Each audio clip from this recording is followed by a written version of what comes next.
Hi, everyone. Judge Andrew Napolitano here for Judging Freedom. Today is Monday, March 18th, 2024. Our guest today is a new guest to all of you, but we have all been waiting to chat with her. Anya Parampil is an independent journalist who also writes for The Gray Zone. And you know Mr. Anya Parampil, otherwise known as Max Blumenthal. Anya, what a pleasure to have you here. Thank you very much for taking the time to join us. It's my honor. I've enjoyed your interviews with Max and many other of my friends as well. Oh, thank you. You have a very interesting piece out that I saw over the weekend about Zionism falling. Start, if you would, by telling us what your understanding of Zionism is and why you think it's falling. Well, that's a big question. And it was actually just a tweet, and I asked it as a question. I was curious as to what other people, particularly Americans, thought about that question. Is Zionism falling? And when I say that, I mean, it's part of a much bigger conversation we can have about history, politics, the international financial system. But what I'm talking about right now is this sense that for so long, people have been afraid in the United States to talk about the outsized role that the Israeli lobby plays in Washington, D.C. And that's often because it's conflated with the Jewish lobby. But what it actually is a Zionist lobby. And I've known for a long time that Zionism doesn't define the Jewish people based on my own experience with Jews that I know, that many Jews are actually anti-Zionist. But it has gotten to a point, especially now in the United States with the ongoing war in Gaza, that it is impossible not to address and define what Zionism is. And it is a political ideology that was born in the late 1800s in Europe that sought to define the region of Palestine, what at that point was Turkish and British. The British eventually took it from the Ottoman Empire and were occupying it for most of the transition into the 1900s. But it was Turkish people, multi-faith, multi-ethnic, just like many of those empires of the time were, and instead sought to define that region as a homeland that was, because of biblical prophecy and the Old Testament, meant to belong to the Jewish people, which is a hard. How do you define Jewish people anyway? Is a big question, because many of those people that we now see in the government of Israel are rooted in Western Europe. They're Ashkenazi Jews. They don't actually have roots to the biblical Israel that they profess to represent, but they've taken this identity, and because of the experience of the Holocaust and the persecution of Jews throughout the last century, they weaponized that identity and that suffering, and the suffering of average Jewish people, in order to pretty much silence anyone who criticized Israeli influence in the United States, and policies in the United States that don't really make sense. Because for years, it seems that the United States has been acting, or our military has been acting in the Middle East, not in the interests of our own domestic nation. Actually, it has made us less secure. It's made our allies in Europe less secure by destabilizing states and causing migration crises and driving anti-American sentiment in the region. The only state that's benefited from the Project for a New American Century that was defined after the collapse of the Soviet Union is the state of Israel. And that's never been more clear now. I think it's obvious that this current campaign in Gaza would have been impossible without strong states in Iraq, Libya, in Syria as well, and that those leaders were targeted. I mean, I only learned recently, for example, that Saddam Hussein, when the first Gulf War began in the 1990s, had actually launched missile strikes in Tel Aviv and killed Israeli citizens in retaliation for what he saw was the mistreatment of Palestinians at the time. And it seems that there was this chessboard to check them off one by one, to put Israel in a position where it could carry out what we now see as a solution that they wanted all along in Gaza, I believe. Does Zionism teach that anybody who stands in the way of the hegemony of the state of Israel can be slaughtered? Child, woman, totally innocent. I just got a text, I taught law school for many years, from a former student of mine telling me his cousin, 35 years old, was the head of pediatrics at the hospital in Gaza City, murdered by the IDF while tending to children, not tending to Hamas killers, tending to children. Does Zionism teach that that is somehow moral or illicit? Yes, it actually teaches that it's justified based on biblical prophecy in their view. And that is what's so disturbing here. But it's been a real mask off moment, this war, because for so long, I think even people like me who've been critical of Israel for years and critical of Zionism have been shocked by not only Israel's behavior throughout this war, but the way that their leaders speak openly about the fact that they view the people they are killing as non-humans simply because of this divine right that they have to the land, using the term Amalek to describe the Palestinians. Not just Netanyahu saying that, but multiple Israeli officials, while they're carrying out this war, referring to a group that were seen as the main obstacle to their political project and religious project, Right. and that were killed and slaughtered, and referring to the people that they were killing in that way. It couldn't become more clear. That's why the ICJ case, or at the International Court of Justice that South Africa brought, their evidence to say that there was an intent for genocide with all statements from Israeli officials, 20 Correct. minutes or so Correct. of these. Anya, do you think that most non-Jewish Americans, which is the overwhelming majority of Americans, understand the difference between Judaism and Zionism?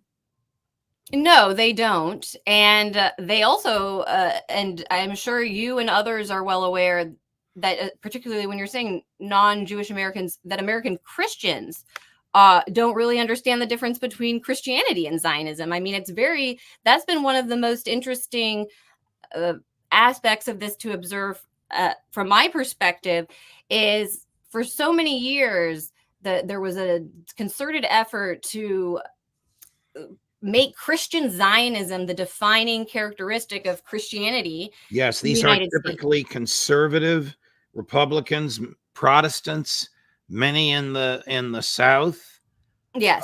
who strongly Evangelicals. support the IDF and equate Zionism with their version of Christianity. I'm an old-fashioned pre-Vatican II Roman Catholic. I'm waiting for the Pope to condemn what's going on in Gaza. He came very, very close to it the other day, and I know he came close to it because Netanyahu exploded over it.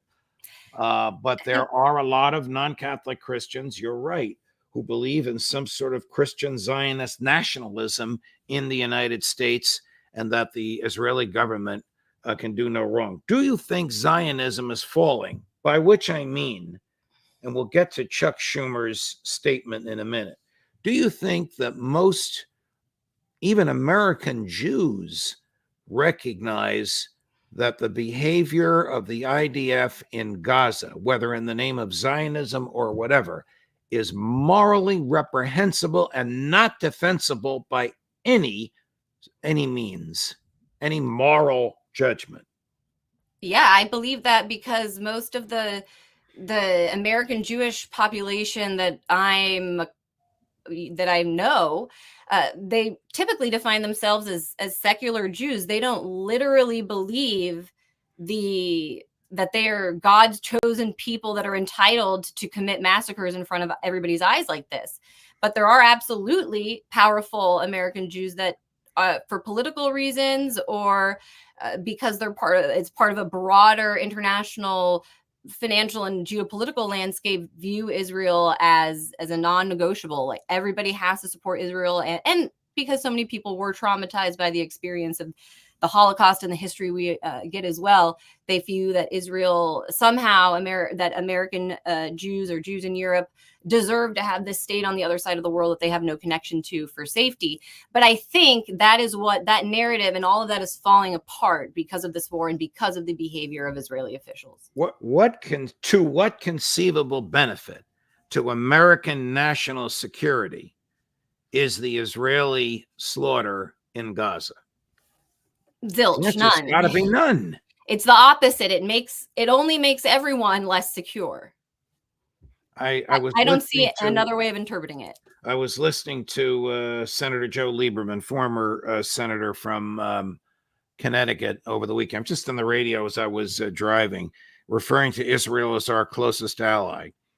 Well, Israel is not an ally of the United States. There is no treaty between Israel and the United States. Israel attacked the United States. The AIPAC controls the federal government. That's hardly a beneficial alliance.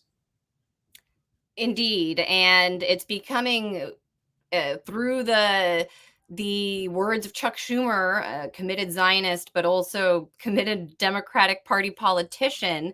It's becoming clear that this is now an uncomfortable political situation in the United States where they can no longer claim this special ally alliance if Netanyahu continues as the face of Israel. Here's a short clip. It's less than a minute of Senator Schumer on the Senate floor. I want your take on these very words. Prime Minister Netanyahu has lost his way by allowing his political survival to take the precedence over the best interests of Israel. He has put himself in coalition with far-right extremists like Ministers Smotrich and Ben-Gvir, and as a result, he has been too willing to tolerate the civilian toll in Gaza, which is pushing support for Israel worldwide to historic lows. Israel cannot survive if it becomes a pariah. Not survive if it becomes a pariah. Tell me what you think, but I'm going to tell you what I think. None of that is opinion. All of it is fact. It's fact, but notice what Schumer didn't say there.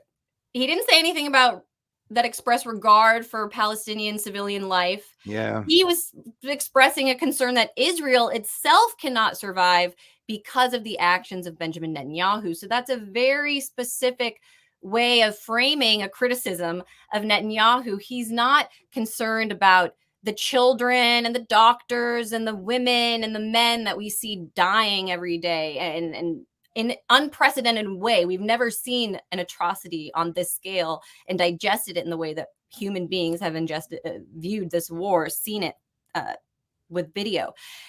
But nothing about that. It's, oh no, Netanyahu they brand him as an authoritarian. This is something that Western officials and media love to do, is paint a wide brush, whether it's Xi in China or Putin in Russia or Orban in Hungary, Andres Manuel López Obrador in Mexico. Anyone that veers off the prescribed agenda is an authoritarian, or he's bad and he's right wing and a dictator. And that's how they choose to define and view Netanyahu now, because he's inconvenient for their own political gain.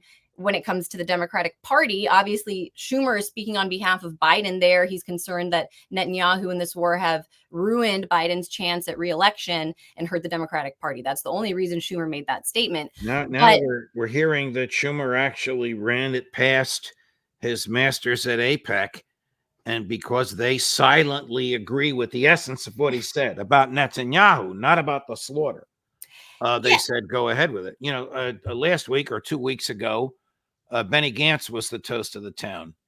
Well, he's just Netanyahu with a smiling face. I mean, his policies, if he became prime minister, would be essentially the same. Arguably more radical and close to the religious extremist bloc within Israel than Netanyahu is. And that's why we really have to understand what Netanyahu, what he represents in Israeli politics. I presented a documentary about Netanyahu, the unauthorized biography of him, several years ago with my husband, Max Blumenthal. And for that project, we were in Israel. It was at the height of this anti-corruption case that Netanyahu faced back We were there in 2018, and we interviewed top Israeli historians, former officials, leading columnists, journalists about who Netanyahu is. And one of them, I think it was Chaim Levinson from Haaretz, when I asked him to describe Netanyahu's personality, the first word out of his mouth was American. Netanyahu, unlike many of his predecessors or all of his predecessors, does not come from the traditional Israeli societal fabric. He was born in Israel, but his brother was born in New York, and the family actually moved between the US and Israel throughout his life. And he was educated at MIT, very Americanized throughout his teenage years, and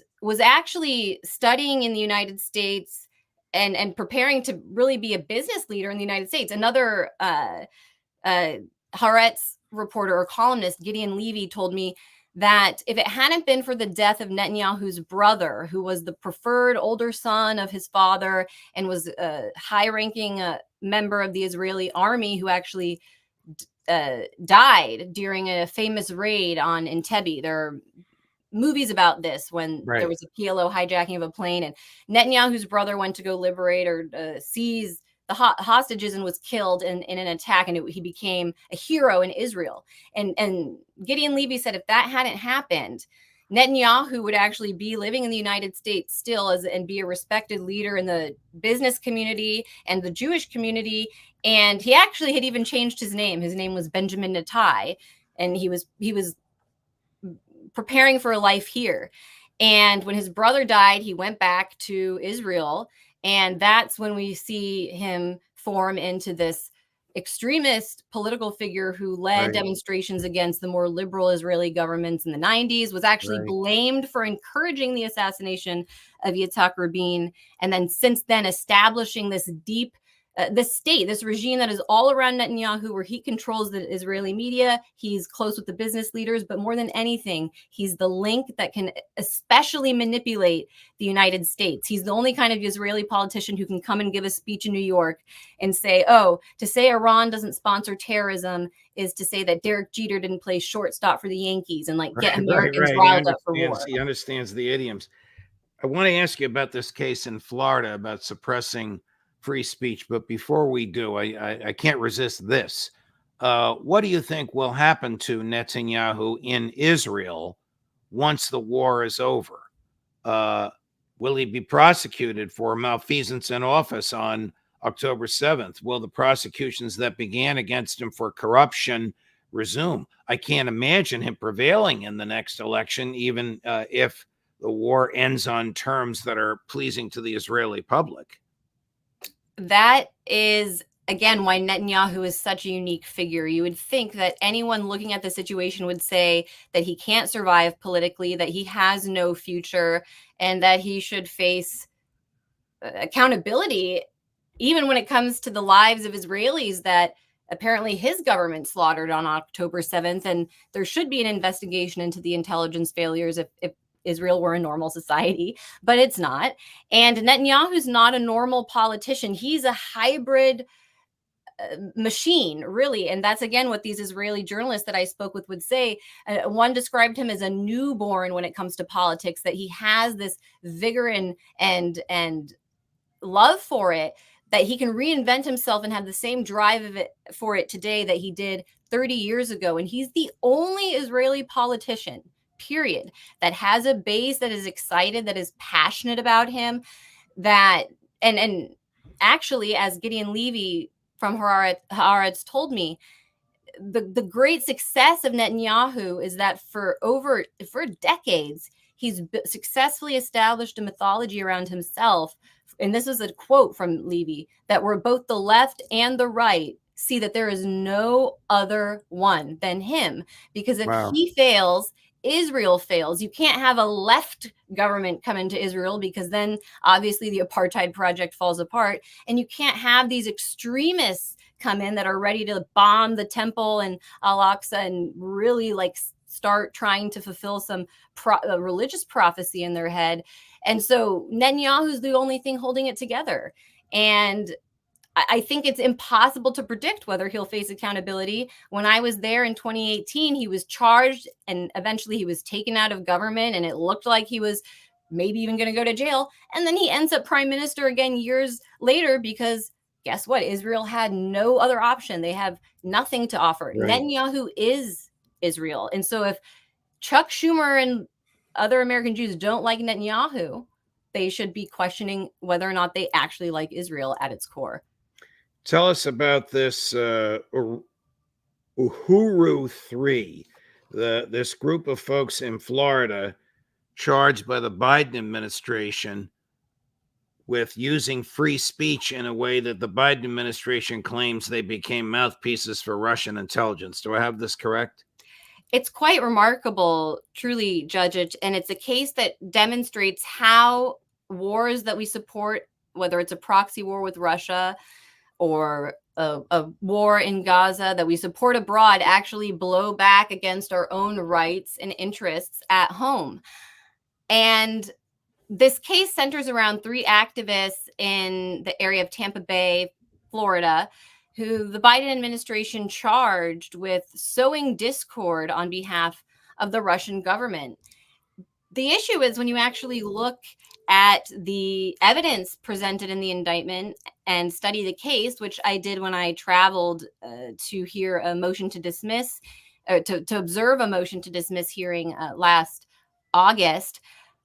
The only evidence the government, the Biden administration, actually present in their case is speech, articles, public talks, and everything can be viewed in public on the internet that these individuals and their group, which is it's historically a civil rights, black civil rights organization in Florida that has caused serious damage to the Democratic Party there over the years. And that they'd made.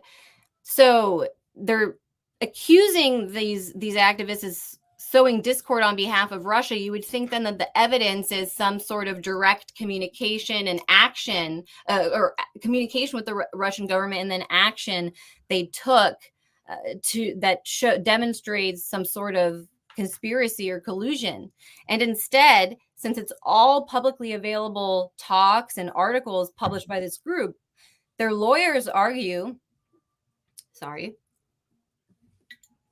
that the government is actually seeking to the right through this case to take the words and articles, work of Americans, their free speech, and be able to define it as disinformation in order to then criminalize. Is this a criminal case or a civil case? Are these people being prosecuted in a federal court? Yes, based entirely on their speech? Yes, it is a criminal court. Don't they have the First Amendment in Florida? Congress shall make no law abridging the freedom of speech. That is precisely why the lawyer defending these activists told me that he believes if this prosecution is successful, or persecution, that this will blow a hole in the First Amendment, because basically they took words that these people said in speeches that would match things that Jeffrey Sachs or John Mearsheimer say on your show that are just facts about, for example, NATO stoking Russia's invasion of Ukraine, and say because that's also what the Russian government says about it, that equals Russian disinformation. So you can see how if this case succeeds, then suddenly all of us, anybody, you and me sitting here on this show, could be accused of spreading disinformation if it's simply something the U.S. government doesn't want people to hear. Wow. Well, we'll be following the case, and I thank you very much for calling it to our attention. And I have to tell you, we're at the tail end of our interview. You have drawn the largest, most receptive audience of any new guest on this show. And I fastidiously did not mention your husband's name until you authorized me to use it. Yeah, I know people get worked up about being associated with their husbands, but I'm very proud. So God bless you. I am proud to be his friend. I'm proud to be your friend. Thank you very much for coming on, Anya. Good luck in your work, and I hope you'll come back again soon. Thanks for inviting me. I hope to talk soon. Of course. What a brilliant and gifted person, my friends. I'm glad you enjoyed listening to her as much as I did. All of your favorites coming on the rest of this week. Judge Napolitano for Judging Freedom.